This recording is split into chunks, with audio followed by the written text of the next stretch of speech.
Good morning, you guys. Your boy Ben Mohari here, representing Mohari Nation Sports Podcast. Um, just wanted to give a nice, quick prayer to Damar Hamlin and his family, man.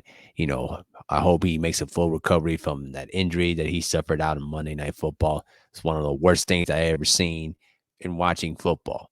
And I will give you a little quick thing. When I heard about what happened on Monday, I was working at the time, and I saw the incident when it happened. And when I saw it, literally, I thought it was nothing too serious. And then when he passed out on the football field and did not get up, I literally thought, man, I might experience a football death right on my television screen.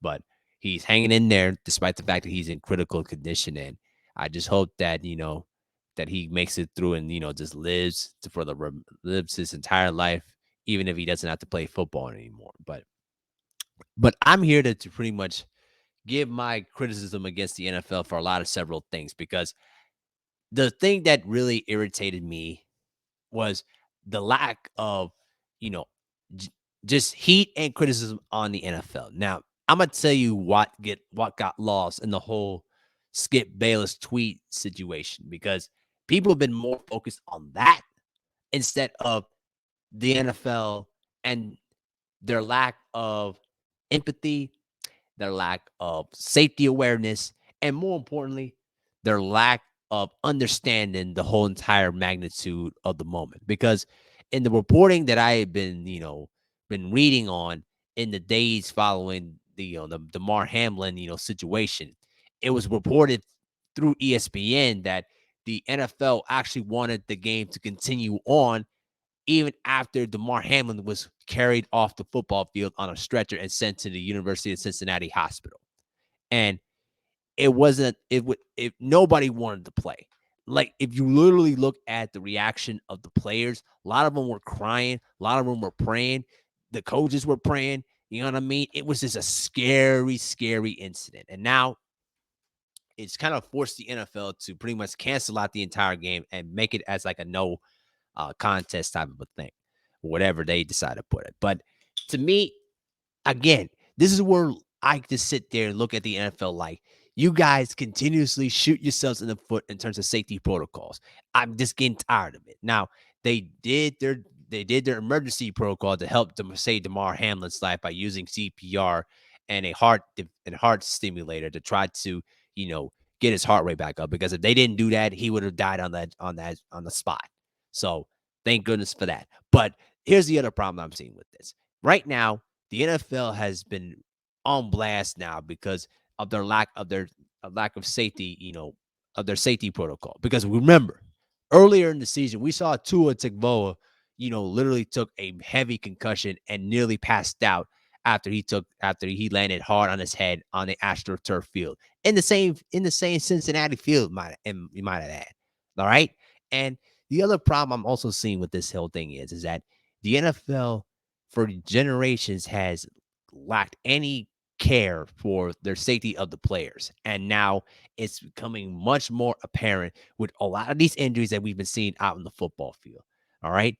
And I am just getting it to the point now where I'm just getting really, really tired of this, because these players are getting beaten up. They're getting brutalized out there. And the NFL does nothing to protect these guys. Literally nothing. And why do you think a lot of these pro players end up getting CTE and literally go into drugs and substance abuse and taking a lot of damn painkillers and end up killing themselves? And a lot of them are not getting pensions or any, emergency assistance from the NFL, because the NFL tries to do everything they can to save every little insy pennies to save themselves.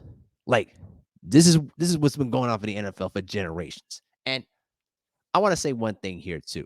For any of you guys that try to sit there and try to defend the NFL on this, you need to go look at the history of the league and look at all the players that literally lost their lives after their playing days were over with. Go look at the Mike Webster story. Look at how bad that guy took it, playing all them years from the 70s all the way up to towards the late 80s, and how his brain just got shredded into mincemeat. All right. The guy couldn't even figure out how to tie his own shoelaces. He had to literally shock himself to sleep. You understand? I just sit here today just looking at the NFL with an evil look in their eye because they literally don't give a shit about the players. They literally don't.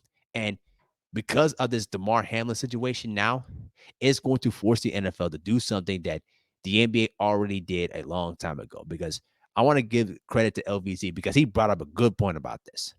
Let me drink my water real quick.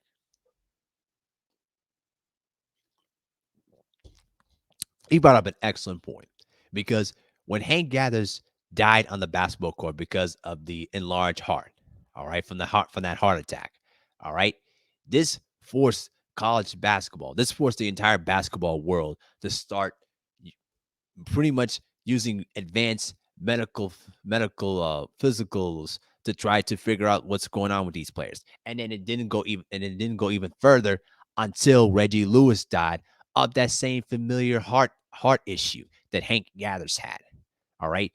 Think about this for a moment. Now the NBA has pretty much instilled advanced, physicals to try to see what's going on with these players. If there's anything wrong with their vital organs, their muscle tears, anything wrong with them physically, neurologically, because we don't want to be responsible for any liability that goes on with these players. And the amount of players that have been saved over the years has been endless, right? But we've never seen that in pro football or in college football. In fact, there have been a lot more deaths out in training camps and the hot practice facilities. I mean, it's just endless. I still remember 2001 when Corey Stringer died out on the practice field. The man was literally practicing with full pads. All right, his body temperature was off the chart. It was scorching, and his kidney and his vital organs were burning up. Literally, all you had to do was pretty much pour a ice cold bucket on top of his head, and that clearly literally would have saved his life. But no, nobody knew what was going on. He literally nobody did anything to try to give him any water, any Gatorade to pretty much replenish himself, and he passed out and died, literally, and forced the NFL literally to change their protocols on training camp because back then you thought them training camps today are bad. They ain't nothing work. They don't even compare to what happened in them days at the old training camps where a lot of them coaches would restrict their players from drinking water. Literally.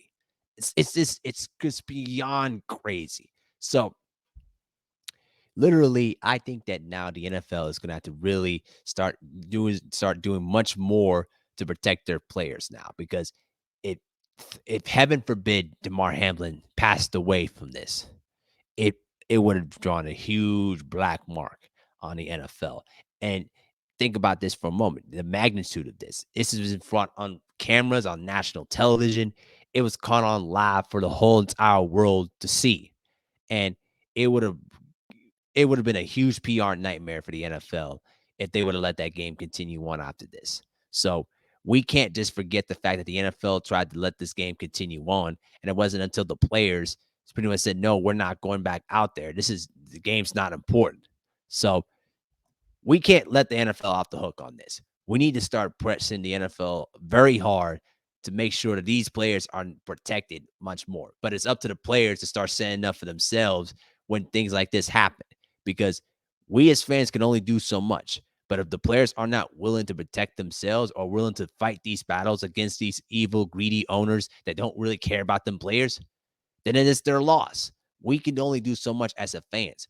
All we do is just sit on our couches and watch the games on every Sunday, Monday, or Thursday or Saturday.